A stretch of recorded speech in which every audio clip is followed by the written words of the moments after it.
একটি শহর থেকে যখন আরো একটি শহরে আমাদেরকে শিফট করার কথা চিন্তা করতে হয়, তো তখন সবার আগে মাথার মধ্যে যে চিন্তাটা আসে সেটা হলো যেখানে যাচ্ছি সেখানে কস্ট অফ লিভিং কতটা হাই।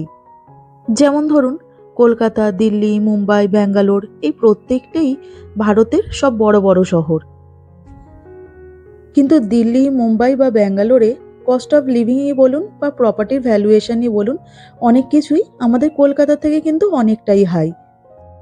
গত ২ মাস আগে আমি ইংল্যান্ডেরই একটি শহর সাউথহ্যাম্পটন থেকে তুলনামূলকভাবে একটি বড় শহর ম্যানচেস্টারে শিফট করেছি। তো ইংল্যান্ডের একটি ছোট শহর থেকে আরো একটি বড় শহরে শিফট করতে গেলে খরচাপাতি কতটা বেড়ে যায় সেটাই জানাবো আজকের ব্লগের মাধ্যমে। তো নমস্কার, মহুয়াজ ডেলি ব্লগে আরো একবার আপনাদের সবাইকে স্বাগত জানাই। আশা করি আপনারা সবাই ভালো আছেন। আজ যেহেতু মঙ্গলবার, তো তাই সকাল সকাল স্নান পুজো সেরে তারপরে চলে এসেছি রান্নাঘরে রান্না করার জন্য। আর আজকে যেহেতু আগে থেকেই ভেবে রেখেছিলাম যে তড়কা করব, তো তাই গতকাল রাতেই তড়কার ডালটাকে সেদ্ধ করে রেখে দিয়েছিলাম। আর খালি মশলাটা দিয়ে তড়কাটাকে কষিয়ে নিলাম। আর নামাবার আগে এর মধ্যে একটুখানি কাসুরি মেথি আর একটুখানি তড়কার মশলা উপর থেকে ছড়িয়ে দিলাম। গতকাল রাতেই এই খোসা ছাড়ানো একটু ছোট সাইজের চিংড়ি মাছের প্যাকেটটাকে ফ্রিজ থেকে বাইরে বার করে রেখে দিয়েছিলাম। কারণ আগে থেকে বাইরে বার করে না রাখলে ওই বরফগুলো তো গলে জল হবে না। আর এখন খালি সকালবেলা এর মধ্যে একটুখানি নুন আর হলুদ মাখিয়ে নিলাম।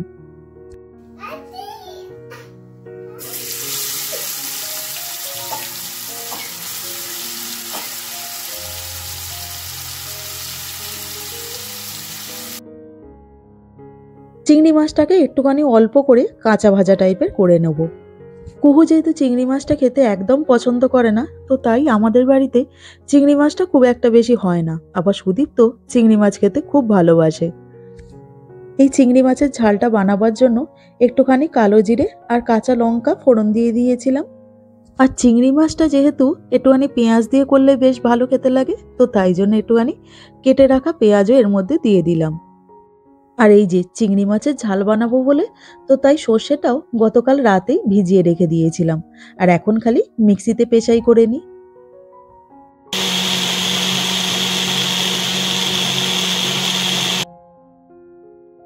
এদিকে পেঁয়াজটাও বেশ ভালোভাবে ভাজা হয়ে গেছে, তো ওর উপরে চিংড়ি মাছগুলো দিয়ে তার উপরে সর্ষে বাটার জলটা দিয়ে দিলাম। আজকে তড়কা তো বানিয়েছিলাম দেখলেনই, আর তার সাথে একটুখানি পরোটা বানিয়ে নিয়েছিলাম। তো ওই পরোটা তড়কা এটাই আজকে সুদীপ্ত আর কুহুকে টিফিনে দিয়ে দিলাম। আর তার সাথে সাথে ওরা যেহেতু বাড়িতে ফলটা খায় না, তো তাই দুজনকেই একটা করে আপেল দিয়ে দিলাম। টাটা করে দাও বাবা, টাটা করে দাও, তুমি এখন যাবে না। দাদু যা, চলে গেল তো, গুকে নিয়ে গেল। এত রাত, গাড়ি ফেলে দিলে। আমার হাতের কাজ মোটামুটি মিটে গেছে। তো এখন ভিডিওর তাই মেন টপিকে চলে যাচ্ছি, যে সাউথহ্যাম্পটন থেকে ম্যানচেস্টারে শিফট করার পরে আমাদের কোন কোন খরচাপাতিগুলো বেড়ে গেছে। তো দেখুন, প্রথমে যে খরচাটা বেড়েছে সেটা হচ্ছে ইলেকট্রিসিটি বিল। তার কারণ সাউথহ্যাম্পটনে আমরা যে ফ্ল্যাটটাতে থাকতাম, তো ওই ফ্ল্যাটটাতে যেহেতু ইলেকট্রিসিটি আর গ্যাস দুটোই ছিল, তো সেই কারণে বিলটা একটুখানি কম আসতো। মানে গ্যাস হব যেহেতু আমি ইউজ করতাম রান্নার জন্য, তো তাই বিলটা একটুখানি কম আসতো। ওই আমাদের ওখানে পার মান্থ 80 পাউন্ডের মতন খরচা হতো, ম্যাক্সিমাম 90 পাউন্ড। 90 পাউন্ডটা আমাদের কোনোদিনও আসেনি। অবশ্য আমাদের হিটারটাও কোনোদিনও চালাতে হয়নি, তার কারণ ওখানের ঘরটাও বেশ ভালো ছিল। আর এখানেও হিটার আমাদেরকে চালাতে হয় না, এই ঘরটাও যথেষ্ট, পজিশনটা ভীষণই ভালো। তো কিন্তু এখানে যেহেতু ইলেকট্রিসিটিতেই সব কিছুটা হয়, তো সেই জন্য এখানে পার মান্থ ইলেকট্রিসিটির বিল আসে ওই 120 পাউন্ড, 130 পাউন্ড এইরকম, একটুখানি বেশি আসে। অবশ্যই এখানেও কিন্তু হিটার চালাতে হয় না, ওখানেও হিটার চালাতে হতো না, ওটার একটুখানি চার্জটা বেড়ে গেছে। আর একটা জিনিসের চার্জ বেড়েছে, সেটা হচ্ছে আমাদের যে ব্রডব্যান্ড কানেকশানটা, সেটার আমরা দুটো জায়গাতেই আমাদের সেল এনার্জি ছিল এখানে ব্রডব্যান্ড কানেকশানের জন্য।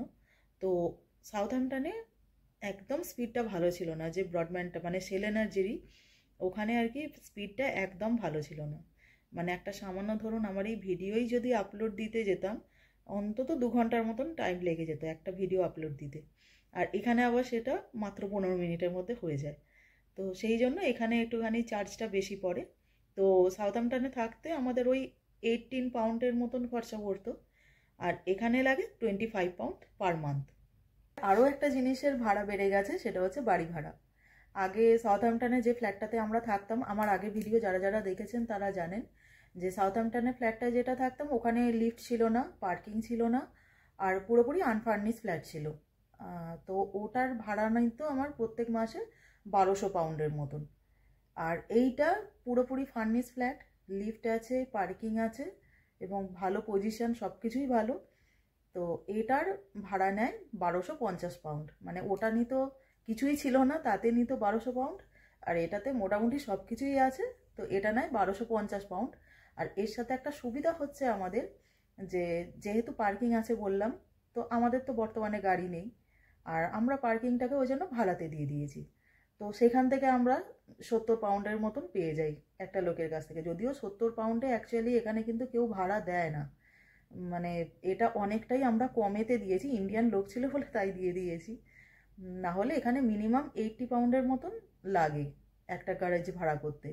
তো সেই জন্য ওইখান থেকে আমাদের আবার একটুখানি লাভই হয়ে যায়। মানে তাই বাড়ি ভাড়া কিছুটা বেড়ে গেলেও যেহেতু আমরা ওই পার্কিংয়ের ভাড়াটা পেয়ে যাই, তো তাই জন্য ধরতে গেলে মানে হিসেব করে যদি দেখতে যাই, তো তাহলে পরে এখানে কিন্তু ভাড়াটা কমেই গেছে।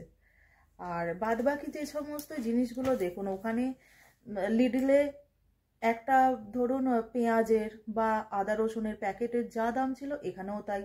মানে ময়দা, চিনি থেকে শুরু করে সব কিছু মানে একদমই সেম দাম। দুটো জিনিস আমি যেহেতু এই রিসেন্টলি চেঞ্জ করেছি, তো তাই জন্য আমি তো পার্থক্যটা খুবই ভালো বুঝতে পারছি। কোনো জায়গা চেঞ্জ করলে কিন্তু দোকানগুলো তো সেমই, তো সেই কারণে যে দোকানে যে জিনিসের যেরকম ওখানে দাম ছিল, এখানেও সেই দোকানে সেই জিনিসের ওই সেমই দাম। এছাড়া ওয়াটার বিলটাও একেবারেই সেম আছে। ওখানে যেরকম ওই পার মান্থ 50 পাউন্ড 60 পাউন্ডের মতন নিত, এখানেও একদমই সেমই আছে।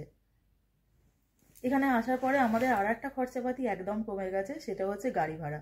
ওখানে সুদীপ্তকে অফিসে মানে বাসে করে যেতে হতো, আর এখানে তো বাড়ির সামনেই অফিস, ওই 5 মিনিট হেঁটে লাগে। তো সেই জন্য গাড়ি ভাড়ার খরচাটা একেবারে বন্ধ হয়ে গেছে। এবার আমরা কোনো সময় এদিক ওদিক কোথাও গেলাম, তখন বাসে টাসে করে গেলাম, সেই ব্যাপারটা তো আলাদা, কিন্তু ডেলি যে খরচাটা ছিল ওই খরচাটা কমে গেছে। মানে গাড়ি ভাড়ার আর কোনো খরচাপাতি হয় না, কারণ কুকুর স্কুল, সুদীপ্তর অফিস সবই সামনাসামনি। তাই ইংল্যান্ডের একটা ছোট শহর থেকে একটা বড় শহরে আসার জন্য আমাদের যে খরচাপাতি বেড়েছে বা কমেছে সেরকম কিন্তু ব্যাপার নয়, যেরকম খরচাপাতি ছিল সেরকমই রয়েছে। অ্যাকচুয়ালি কি বলুন তো, খরচাপাতিটা বাড়া বা কমা এটা ডিপেন্ড করে বাড়ি ভাড়াটা কীরকম পাচ্ছেন তার উপরে। যেমন যদি লন্ডন বা ওর আশেপাশে যে সমস্ত শহরগুলো আছে সেই সমস্ত জায়গায় কিন্তু বাড়ি ভাড়াটা অটোমেটিক্যালি একটুখানি বেশি হয়। বিশেষ করে লন্ডনের বাড়ি ভাড়া তো অনেকটাই বেশি হয় অন্যান্য যে কোনো ইংল্যান্ডের শহরের থেকে। কিন্তু বাদবাকি শহরে বাড়ি ভাড়াটা মোটামুটি সেম থাকে। এবারে হ্যাঁ, এই যেমন ধরুন আমরা সাউথহ্যাম্পটনে যে ফ্ল্যাটটায় ভাড়া থাকতাম, আমরা থাকতাম 3 তলায়, আমাদের নিত 1200 পাউন্ড। অথচ যারা 1 তলায় বা 2 তলায় তাদের নিত 1000 পাউন্ড 1100 পাউন্ড এরকম। তো বাড়ি ভাড়াটা কীরকম পাবেন সেটা পুরোপুরি কিন্তু এখানে লাখের উপরে নির্ভর করে। যদি আপনার লাক ভালো থাকে আপনি কমেতেও পেয়ে যেতে পারেন, লাক যদি খারাপ থাকে তো তাহলে বেশি টাকা দিয়ে ওই ওরকম আনফার্নিশ ফ্ল্যাটও ওই অত টাকায় ভাড়াতে আর কি থাকতে হবে। তো এই হচ্ছে ব্যাপার। তো বাদ বাকি তো জিনিসপত্রের দাম, গ্রসারি আইটেম বলুন বা অন্যান্য যে কোনো জিনিস, ওগুলোর তো দাম মোটামুটি সেমই থাকে। এবং আপনি কতটা কি খরচাপাতি করছেন, ইলেকট্রিসিটি বা ওয়াটার বিল যেগুলো আছে তো সেগুলোর ব্যান্ডিং কীরকম, বা কাউন্সিল ট্যাক্সের ব্যান্ড কীরকম, তো সেগুলোর উপরে নির্ভর করে। আপনার ব্যান্ড যদি কাউন্সিল ট্যাক্সের ব্যান্ড যদি হয় তাহলে আপনাকে কম টাকা পেমেন্ট করতে হবে, আর যদি হলো তো তাহলে বেশি টাকা পেমেন্ট করতে হবে। তো এগুলো পুরোপুরি নির্ভর করে কীরকম জায়গায় যাচ্ছেন তার উপরে। কিন্তু বাড়ি ভাড়ার ক্ষেত্রে আমি যদি বলি, তো তাহলে একমাত্র লন্ডনের দিকেই বাড়ি ভাড়াটা তুলনামূলকভাবে অনেকটা বেশি পড়ে। অন্যান্য শহরে মোটামুটি একরকমই থাকে। খরচাপাতির কথা বলতে গেলে অনেক কিছু জিনিস যেহেতু থাকে, তো তাই জন্য আমি এই খাতার মধ্যে একটুখানি নোট ডাউন করে রেখে দিয়েছিলাম। তবুও যদি কোনো জিনিস আমি বলতে ভুলে গিয়ে থাকি, তো তাহলে আমাকে অবশ্যই করে একটুখানি কমেন্ট করে জানাবেন। আমি অবশ্যই চেষ্টা করব আপনার প্রশ্নের উত্তর দিয়ে দেওয়ার।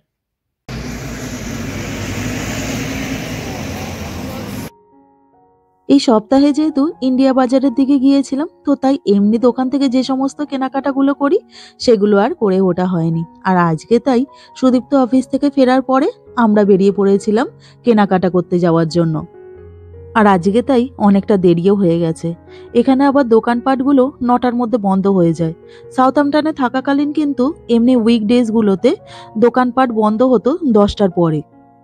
আর আজকে তাই দোকানে আমাদের পৌঁছাতে পৌঁছাতেই প্রায় 7:45টার মতন বেজে গেছে। তো তাই যেটুকুনি প্রয়োজনের জিনিসপত্র আছে তো সেগুলোই খালি নিয়ে নিচ্ছি। আর দেখুন অনেকটা রাত যেহেতু হয়ে গেছে, তো তাই ম্যাক্সিমাম বাস্কেটগুলোই সব ফাঁকা ফাঁকা রয়েছে।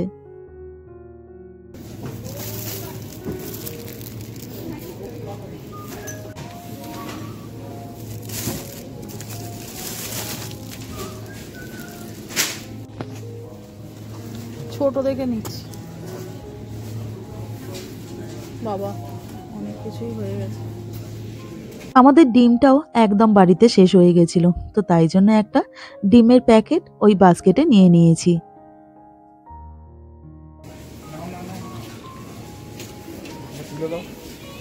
চিনি আর ময়দাটা, প্লেন ফ্লাওয়ার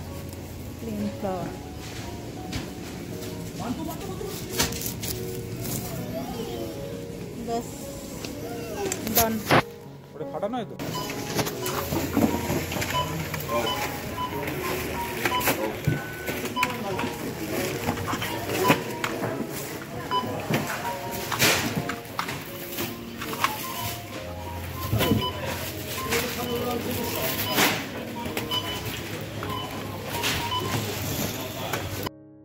আজকের মতন কেনাকাটা সব কমপ্লিট হয়ে গেছে, আর আমরাও এখন বাড়ির পথে রওনা দিয়েছি।